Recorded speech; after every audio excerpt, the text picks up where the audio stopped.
Buenas tardes, hermanos. Un fraterno abrazo virtual a través de la distancia para todos aquellos que en este momento están sintonizando nuestro canal. Muchas gracias por estar allí compartiendo conmigo estas reflexiones sobre la palabra de Dios. Les invito a que abramos nuestras Biblias en el libro de Mateo, capítulo 21, comenzando desde el texto número 18. Yo estoy leyendo en la versión Dios habla hoy. Dice así la palabra de Dios. Por la mañana, cuando volvía a la ciudad, Jesús sintió hambre. Vio una higuera junto al camino y se acercó a ella, pero no encontró más que hojas. Entonces le dijo a la higuera, nunca más vuelvas a dar fruto. Y al instante la higuera se secó. Al ver lo ocurrido, los discípulos se maravillaron y preguntaron a Jesús, ¿cómo es que la higuera se secó al instante? Jesús les contestó, les aseguro que si tienen fe y no dudan, no solamente podrán hacer esto que le hice a la higuera, sino que aun si a este cerro le dicen, quítate de ahí y arrójate al mar, así sucederá. Y todo lo que ustedes al orar pidan con fe, lo recibirán. Voy a tomar para ilustrar la exposición de hoy una historia que nos cuenta el pastor Max Lucado en uno de sus libros. Dicen que en el siglo XVI en Alemania había un carpintero artesano que tenía la idea fija, el sueño de volar. Porque allí, en su pueblo, él veía pasar todas las primaveras a los gansos y grullas que descendían hacia el río Rin. Y él los observaba y dijo, yo también quiero volar como ellos. En el tiempo de Hans Bablinger no había aviones, los hermanos Wright no habían inventado el avión todavía, así que, contra la opinión de muchos, como siempre cuando alguien tiene un sueño, él se preparó para volar. Invitó a todo el pueblo porque ese fin de semana iba a ser la experiencia. Así que ese fin de semana, aquellos que no le creían, aquellos que decían, este se va a matar, aquellos que tenían grandes dudas porque nunca habían visto a un hombre volar, y aquellos que sí creían en Hans, se dieron cita junto a un cerro junto al río Rin. Y Hans subió ese cerro y desde la cumbre del cerro tomó carrera y se lanzó al vacío. Y Hans voló, porque él fue el primero que inventó lo que hoy conocemos como las alas delta. Así que contra la opinión de muchos, él voló, él cumplió con su sueño. Así que hay sueños que provienen del corazón de Dios y hay sueños que son nuestros. Los del corazón de Dios los podemos llevar a cabo o realizarlos con su poder. Pero nuestros sueños necesitamos nuestros recursos, nuestras capacidades y aún nuestras influencias. Es obvio que Dios utiliza todas nuestras habilidades cuando Él pone en nuestro corazón y en nuestra mente sueños. Y los sueños de Dios parecen imposibles de alcanzar. Son cosas tan grandes, son cosas que marcan la historia. Por eso, cuando logramos los sueños que Dios puso en nuestro corazón, nos damos cuenta que nosotros hemos sido los instrumentos y que el que es digno de alabar y adorar por habernos concedido el privilegio de ser instrumentos es Él, nuestro gran Dios.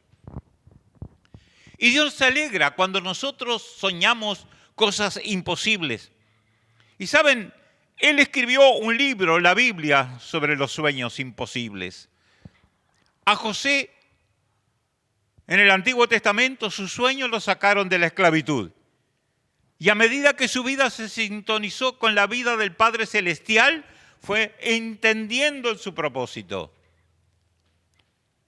Este libro nos presenta a un pastor llamado Moisés, desafiando nada más ni nada menos que al faraón de Egipto.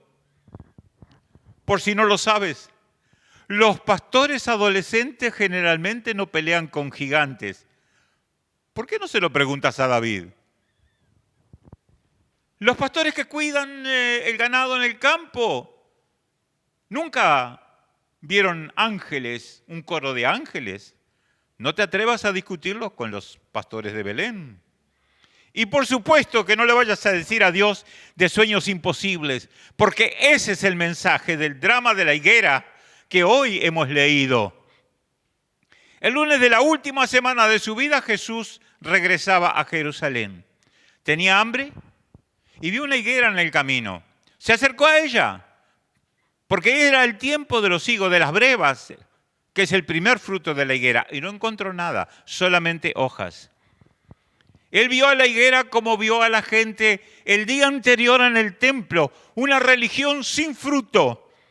Así que la reprende y le dice, nunca más vas a dar fruto. Se seca. ¿Cómo es que se secó la higuera?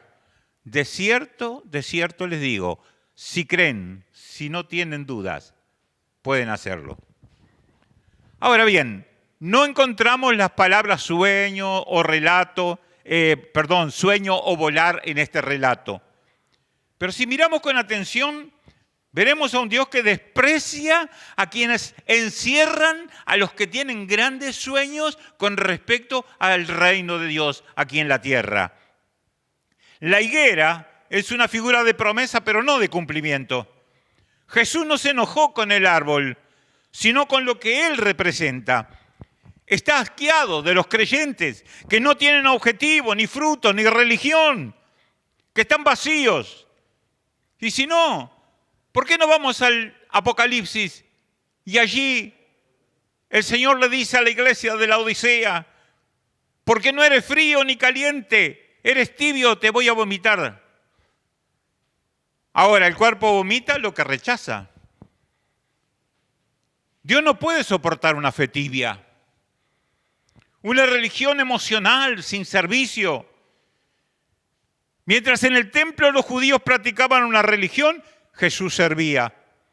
Los líderes religiosos se quejaban a los discípulos porque Él sanaba en el día sábado. No le importaba a los líderes religiosos de su tiempo que la persona sufriera. No estaban de acuerdo con que Jesús perdonara a todos. No estaban de acuerdo en que se juntaran con los pecadores. Y cada vez que Jesús liberaba a la gente, ellos trataban de volverlos a atar. ¿No es algo que nosotros conocemos? ¿No es algo que está sucediendo en nuestro tiempo? ¿Acaso no hay líderes especializados en decir a la gente lo que no se puede hacer? Lo hicieron en los días de Cristo, lo siguen haciendo hoy. Pero mientras hablamos de parte del Señor de liberar a la gente para que pueda volar al encuentro de Dios, la pregunta va directa a ti. ¿Qué estás haciendo tú? ¿Liberas al amigo, al hermano, perdonándolo si te ofendió? ¿El pariente que arrastra sus sueños rotos? ¿Al angustiado le hablas de una tumba vacía? Jesús pensó que cada uno lo hiciéramos de la manera que podemos y con la capacidad que Él nos dio. No importa en el qué o en el cómo. El mensaje de la higuera es que tenemos que dar fruto. Si no tienen fe, si tienen fe, si no dudan, y entonces nosotros nos estamos preguntando en nuestro tiempo, ¿fe en quién? ¿En la iglesia? ¿En la doctrina? ¿En el sistema? ¿En el programa? ¿En el pastor? Cuando Jesús pronunció esta maldición y habló del monte, estaba mirando al monte del templo. Allí había una religión organizada sin frutos. Ocurre hoy. Había una religión sin alas, ni sueños, ni servicio, como muchas iglesias en el día de hoy. Había lo mismo que ocurre hoy, enjaular a la gente entre cuatro paredes. Cuando el mandato del Señor es que salgamos, que vayamos al encuentro de aquel que tiene necesidad de escuchar el mensaje de salvación. La fe debe estar siempre puesta en Dios. Una fe que se atreve. Una fe que violenta. Una fe que crea que Dios está siendo justo y está haciendo lo justo. Y que ese Dios hará lo que crea conveniente para traer un nuevo hijo a su casa. Por si no lo sabes, Él es el pastor que busca a su oveja. Lastimado, cansado, grita un nombre. Es el tuyo.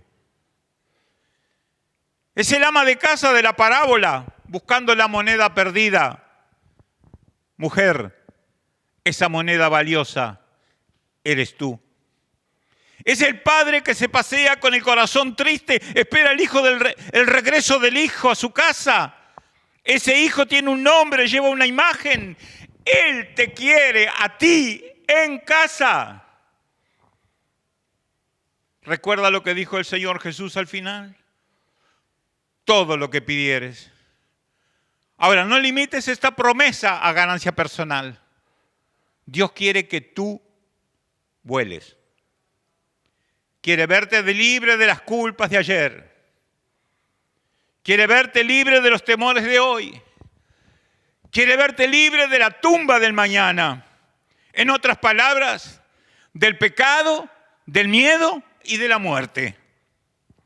Estas son las montañas que Él movió. Son las oraciones que Él contestará. El fruto que Él concederá. Él desea liberarte. ¿Sabes para qué? Para que vueles a su casa. El Señor les bendiga.